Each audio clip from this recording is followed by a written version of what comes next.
Hadi sering sekali mengigau ketakutan dengan mata yang melotot. Ia sering berteriak-teriak histeris menunjuk ke arah pojok kamar mereka yang kosong. Man, usir dia Man, dia bawa rantai, dia mau ikat leher gua, jangan kasih gua ke dia.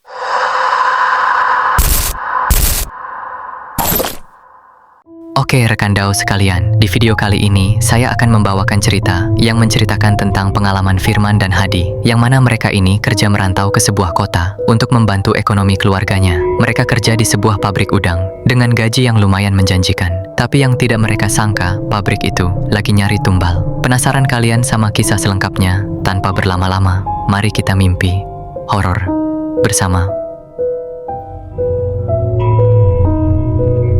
Firman, seorang pemuda yang baru berusia 20 tahun. Di usianya yang masih sangat muda, ia sudah terbiasa dengan kerasnya kehidupan di desa X. Tubuhnya tegap, namun gurat lelah sering terlihat di wajahnya yang terbakar matahari. Kesehariannya hanya membantu ayahnya, bekerja mengurus ladang yang menjadi satu-satunya sumber penghasilan utama keluarga mereka. Firman adalah anak yang sangat berbakti. Ia tidak pernah mengeluh meski harus bangun sebelum fajar menyingsing untuk mencangkul atau menyiram tanaman di bawah terik matahari yang membakar kulitnya. Baginya, melihat keluarganya bisa makan dengan tenang adalah kebahagiaan besar. Pada tahun-tahun sebelumnya, panen mereka biasanya menghasilkan keuntungan yang lumayan banyak. Ladang mereka selalu subur, memberikan hasil bumi yang melimpah, dan bisa dijual ke pasar kota dengan harga yang sangat bersaing. Uang hasil panen itu biasanya cukup untuk biaya makan sehari-hari, menabung sedikit demi sedikit untuk keperluan mendadak, dan membiayai kebutuhan kedua adiknya yang masih kecil. Firman tinggal di sebuah rumah sederhana yang terbuat dari kayu dan bambu bersama kedua orang tuanya. Ayahnya bernama Pak Sumardi, seorang pria tua yang punggungnya sudah mulai membungkuk karena beban kerja, dan ibunya bernama Ibu Ratna, wanita yang selalu sabar mengurus rumah tangga. Di rumah itu juga ada dua adiknya. Yang pertama bernama Bagas yang saat ini baru berusia 10 tahun,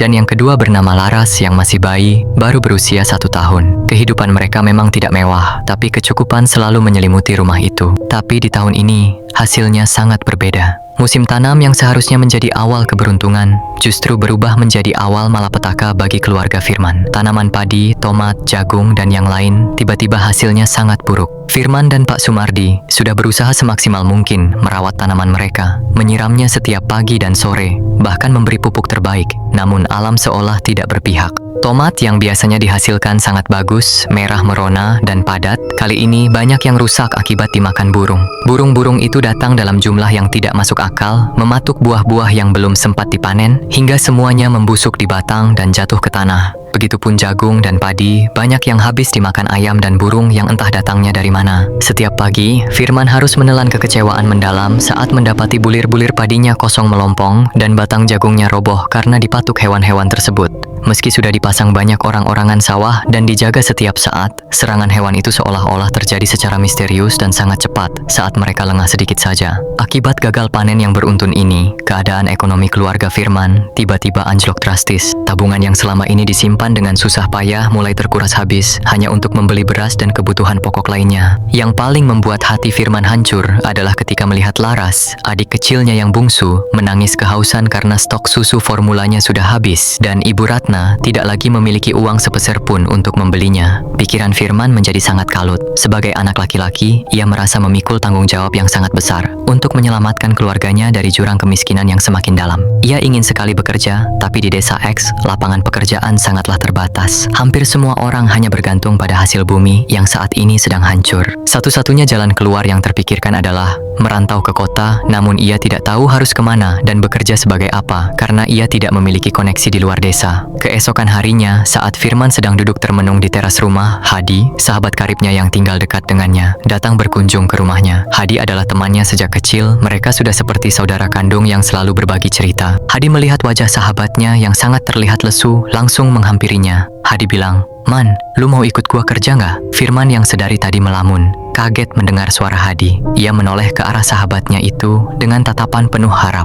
"Kerja apa? Di mana?" jawab Firman dengan suara parau. "Kerja di pabrik udang di kota B. Kalau lu mau, besok kita langsung berangkat. Kebetulan di sana lagi butuh banyak tenaga kasar buat bagian produksi dan pengemasan. Gajinya lumayan gede man, bisa buat lu kirim ke rumah tiap minggu," jelas Hadi dengan penuh semangat. Firman berpikir sejenak. Kata-kata Hadi seolah menjadi satu-satunya cahaya di tengah kegelapan yang ia alami. Di satu sisi, Firman sebenarnya sebenarnya sangat berat hati dan tidak mau tinggal jauh dari keluarganya. Tapi di sisi lain, ekonomi keluarganya yang sedang anjlok juga mengharuskan Firman untuk segera mendapatkan pekerjaan dan tambahan pemasukan secepat mungkin. Jika ia tetap tinggal di desa dan hanya mengandalkan ladang yang rusak, keluarganya mungkin akan kelaparan. Bayangan Laras yang menangis karena kelaparan terus menghantui setiap detik pikirannya. Setelah merenung cukup lama, dengan berat hati, Firman membulatkan tekadnya. "Oke Di, gua ikut. Besok kita berangkat," ucap Firman dengan nada yang mantap. Malam itu, ia mulai mengemas pakaiannya ke dalam tas ransel usang miliknya dan berpamitan kepada kedua orang tuanya dengan berat hati. Ibu Ratna memberikan bekal nasi dan lauk seadanya dengan mata yang berkaca-kaca, sementara Pak Sumardi hanya bisa berpesan agar Firman selalu menjaga diri, jujur dalam bekerja, dan jangan pernah meninggalkan salat. Akhirnya, Firman memutuskan merantau ke kota B bersama temannya Hadi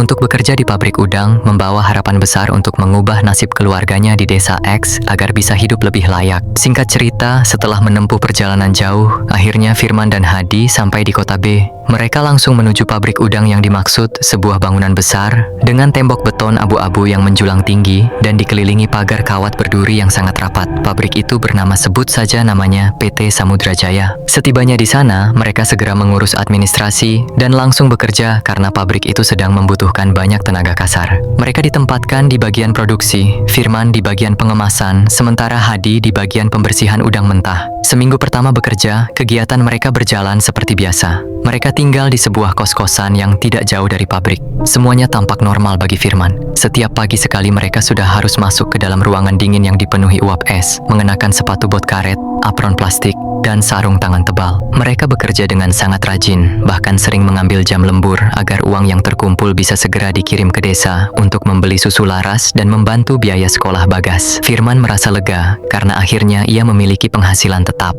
Saat jam istirahat tiba, ia dan Hadi sering duduk di kantin luar sambil bercanda. Hadi sering membicarakan rencana masa depannya, ingin membelikan ibunya perhiasan dan memperbaiki atap rumahnya yang bocor kalau uangnya terkumpul banyak. Mereka berdua sangat bersemangat menerobos bau amis udang dan suhu ruangan yang menusuk tulang. Namun, 1 minggu kemudian mereka bekerja di pabrik tersebut. Suasana tiba-tiba berubah. Ada hal ganjil yang mulai terasa di pabrik itu. Mandor mereka, seorang pria bertubuh kurus dengan mata yang selalu cekung kemerahan, sering terlihat mondar-mandir di antara barisan pekerja sambil bergumam sendiri. Kadang, Firman melihat mandor itu menatap Hadi dengan tatapan yang sangat aneh. Bukan tatapan amarah, melainkan tatapan yang susah untuk dijelaskan. Firman juga sempat melihat ada beberapa sesajen kecil tersembunyi di pojok-pojok gudang yang gelap. Namun ia mencoba berprasangka baik bahwa itu mungkin hanya tradisi setempat agar pekerjaan lancar. Hari itu, mereka sedang lembur bersama Hadi. Saat sedang berjalan pulang menuju kontrakan kecil mereka yang letaknya tidak jauh dari pabrik,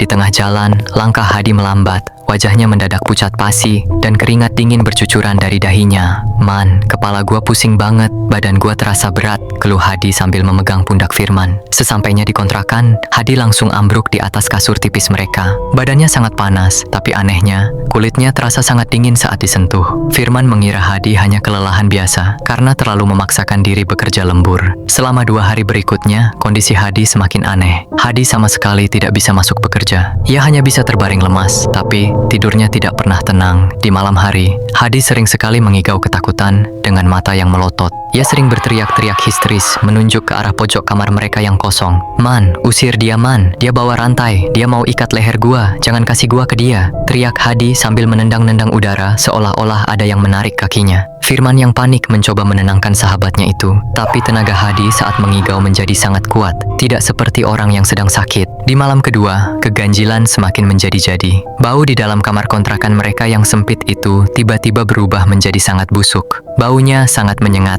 persis seperti bau bangkai yang sudah membusuk berhari-hari. Padahal Firman sudah membersihkan kamar itu berkali-kali dan tidak ada makanan atau bangkai yang tertinggal. Selain itu, Firman menyadari ada bekas lebam hitam melingkar di pergelangan kaki Hadi, seolah-olah kaki sahabatnya itu memang benar-benar telah diikat dengan sesuatu yang sangat kencang. Hadi terus-menerus mengerang kesakitan. Ia merintih minta tolong dan minta ampun, seolah-olah sedang disiksa oleh sosok yang tidak terlihat. Firman tidak tega melihat kondisi sahabat karibnya itu. Setelah 1 minggu berlalu dengan kondisi Hadi yang tetap tidak membaik, malah semakin parah hingga Hadi mulai memuntahkan cairan hitam yang amis, Firman sudah mencoba membawanya ke rumah sakit terdekat di kota B dengan sisa uang yang ia miliki. Firman berharap tim medis bisa memberikan obat yang tepat, namun kenyataan pahit justru ia terima. Selama dirawat di sana, kondisi Hadi tidak membaik sedikit pun. Pihak dokter merasa bingung dan akhirnya memvonis kalau Hadi baik-baik saja secara medis. Semua hasil lab, cek darah dan rongsen menunjukkan hasil yang normal. Tidak ada tanda-tanda infeksi, keracunan, ataupun penyakit lainnya. Dokter hanya menyarankan Hadi untuk banyak istirahat dan memberinya vitamin tambahan. Mendengar vonis dokter yang tidak memuaskan dan melihat kondisi Hadi yang semakin mengenaskan, yang mana tubuhnya mulai mengering dan matanya kian cekung, Firman merasa kalau ini bukan penyakit medis. Karena tidak ada kepastian dari pihak rumah sakit, Firman akhirnya memutuskan untuk membawanya pulang ke desa.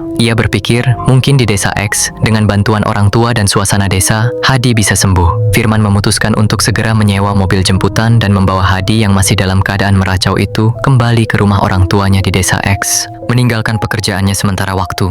Setelah perjalanan panjang yang melelahkan dari kota B, Firman akhirnya tiba di desa X. Ia langsung membawa Hadi ke rumah orang tua Hadi yang letaknya tak jauh dari rumah Firman. Kepulangan mereka disambut dengan tangis histeris dari ibu Hadi dan wajah pucat Pak Kardi, ayah Hadi. Dia tidak menyangka anak laki-lakinya yang baru seminggu merantau pulang dalam kondisi yang sangat mengenaskan. Tubuh Hadi yang tadinya tegap kini tampak mulai menyusut, kulitnya kusam dan matanya terus terpejam dengan kelopak mata yang bergetar, seolah sedang menyaksikan mimpi buruk yang luar biasa menakutkan. Anehnya, meski sudah menjalani pengobatan mandiri dengan ramuan tradisional serta istirahat yang cukup, kondisi Hadi tetap tidak membaik sedikit pun. Keluarga Hadi, dibantu oleh Firman, sudah beberapa kali membawa Hadi bolak-balik ke rumah sakit umum. Namun, jawaban yang mereka terima selalu sama. Dokter-dokter di sana menyatakan bahwa secara medis tidak ada yang salah dengan organ tubuh Hadi. Semua hasil rongsen bersih, detak jantung normal, dan tidak ada tanda-tanda penyakit. Namun kenyataannya, Hadi justru semakin parah. Kondisinya sangat mengenaskan.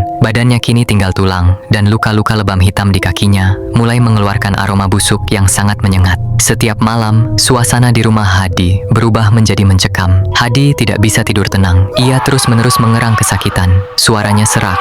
Ia merintih, minta tolong, dan minta ampun berkali-kali, seolah sedang memohon kepada seseorang yang sedang menyiksanya. Ampun, panas, jangan ambil saya, tolong. Teriaknya di tengah malam yang sunyi, membuat bulu kuduk Firman yang setia menemani di sampingnya berdiri. Firman hanya bisa memegang tangan sahabatnya yang dingin itu sambil membacakan doa-doa sebisa yang ia hafal. Namun Hadi justru semakin meronta-ronta, seolah-olah doa tersebut membuat sesuatu di dalam tubuhnya merasa kepanasan. Melihat kondisi yang semakin tidak masuk akal ini, Pak Kardi akhirnya memutuskan untuk memanggil orang pintar atau dukun dari desa seberang, yang konon katanya ahli dalam menangani penyakit non-medis. Orang pintar itu datang dengan membawa berbagai macam sesajen dan kemenyan. Di dalam kamar yang remang-remang, ia mulai membakar kemenyan hingga asapnya memenuhi ruangan dan merapalkan mantra-mantra dalam bahasa yang tidak dimengerti oleh Firman. Namun, ritual itu tidak berdampak banyak. Orang pintar tersebut tiba-tiba jatuh tersungkur dan muntah darah. Lalu dengan gemetar ia berkata bahwa ia tidak sanggup melawan kekuatan yang mengikat Hadi. Ia segera pamit pergi dengan wajah ketakutan tanpa memberikan solusi apapun. Keesokan harinya, Hadi masih saja mengerang kesakitan. Sepanjang hari, ia tidak berhenti merintih minta tolong. Suaranya sudah hampir habis, tapi ia terus mengeluarkan bunyi geraman yang mengerikan dari tenggorokannya. Firman yang melihat itu merasa sangat putus asa. Ia merasa bersalah karena tidak bisa menjaganya. Ia ingat betul bagaimana Hadi sangat semangat ingin membantu keluarganya, tapi sekarang justru nyawa Hadi yang terancam. Punggung Hadi mulai dipenuhi dengan bintik-bintik merah yang kemudian pecah menjadi luka bernanah yang baunya sangat busuk. Setiap kali ibu Hadi mencoba membersihkan luka itu,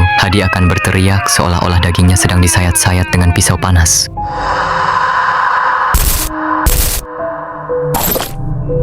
Malam itu menjadi malam yang paling berat bagi keluarga Hadi dan Firman. Mereka semua berkumpul di ruang tamu, sementara dari dalam kamar terus terdengar suara rintihan Hadi yang tidak kunjung berhenti. Firman duduk di teras depan bersama Pak Kardi, mencoba mencari jalan keluar di tengah keputusasaan yang mendalam. Mereka terdiam, hanya ditemani suara jangkrik dan rintihan dari dalam rumah. Firman tahu, jika ini terus dibiarkan, nyawa sahabat karibnya itu tidak akan tertolong lagi. Malam semakin larut, udara di desa X terasa jauh lebih dingin dari biasanya. Firman duduk di teras depan bersama Pak Kardi, ayah Hadi. Wajah mereka berdua tampak sangat kusut, diterangi cahaya lampu neon yang berkedip-kedip. Di dalam rumah, suara Hadi masih terdengar meronta-ronta kesakitan. Suaranya bukan lagi seperti suara manusia, melainkan geraman binatang buas yang tertahan di tenggorokan. Tubuh Hadi kini sangat-sangat kurus, tulang rusuknya menonjol, dan banyak luka aneh yang terus basah di sekujur tubuhnya. Tepat pada tengah malam, saat suasana desa sedang sepi-sepinya, tiba-tiba muncul seorang kakek tua dari kegelapan jalan setapak. Kakek itu tampak berusia sekitar 50 tahun ke atas, namun langkah kakinya sangat ringan dan tegap.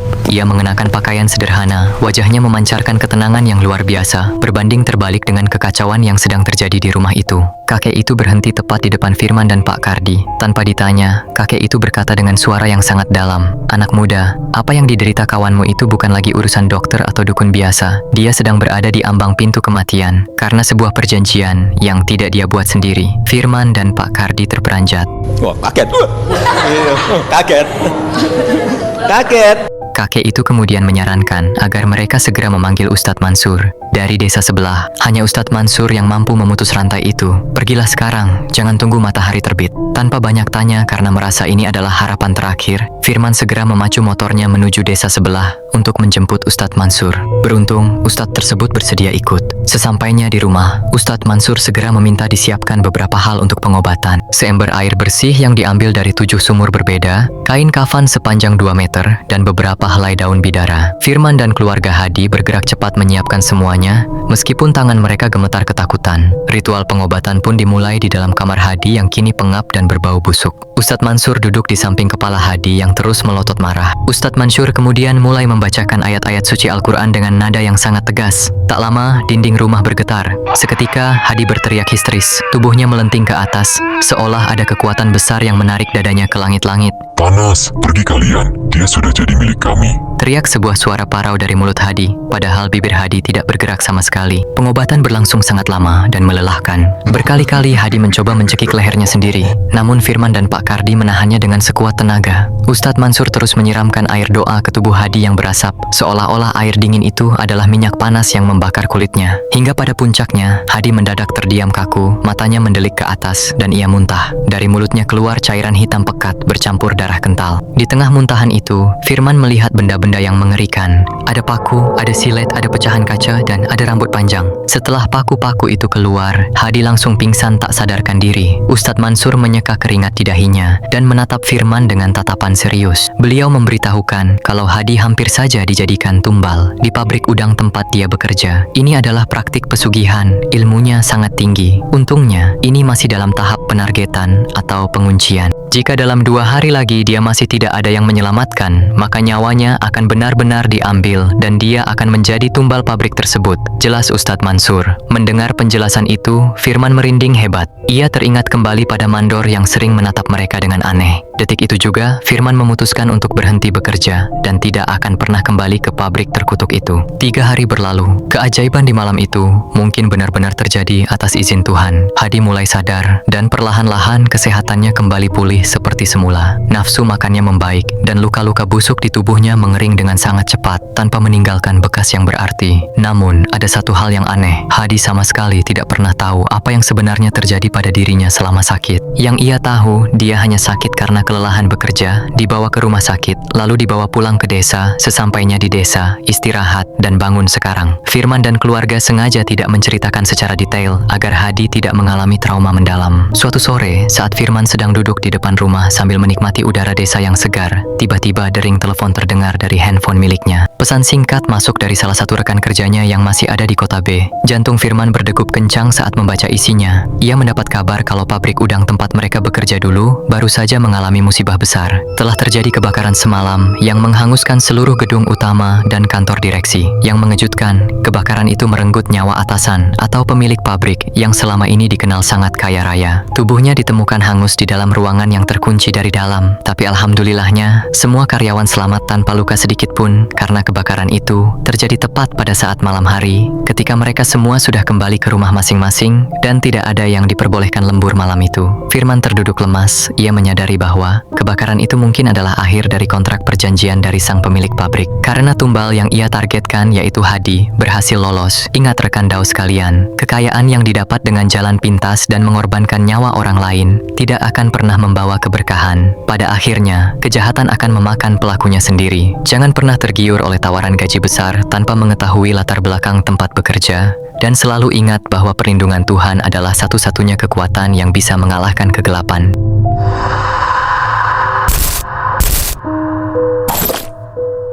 Oke rekan Daus sekalian, itulah kisah pengalaman pilu dan mencekam yang dialami oleh Firman dan Hadi. Gak menyangka kalau tujuan baik juga bisa menjadi buruk sampai-sampai meregang nyawa. Kalau kalian suka sama video ini, jangan lupa klik like-nya. Jangan lupa komen untuk saran video selanjutnya. Jangan lupa subscribe dan nyalain loncengnya agar kalian tidak ketinggalan video terbaru dari saya. Sampai jumpa lagi di cerita selanjutnya rekan Daus sekalian.